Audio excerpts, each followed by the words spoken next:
මට ඔයා ළඟට වෙලා මෙහෙම දුරදලා ඉන්න දෙන්න. නවත්තපල්ලවක. මොන මල මගුලක්ද මේ?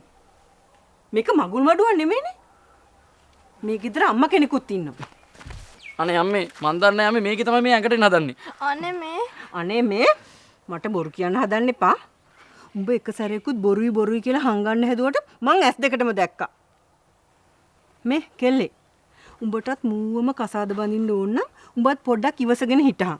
අනේ ඉතින් මැනික අයියාමට හොරාට එන්න කියලා මං ආවට පස්සේ මට බනිනවා. අනේ මේ නංගි මේ උඹ බොරු කියන්න ලෑස්ති වෙන්න එපා. උඹත් අර අපේ කී වගේ බොරු කියලා මාව අල්ලන්න හදන්නේ. නේ මේ කෙල්ලේ අම්මට කියපන් අපි ලබන සතියේ මගුල් කතා කරගන්න එනවා කියලා. මොකක්? අනේ මම්මේ මට බෑ. බෑ කියලා හරියන්නේ නෑ.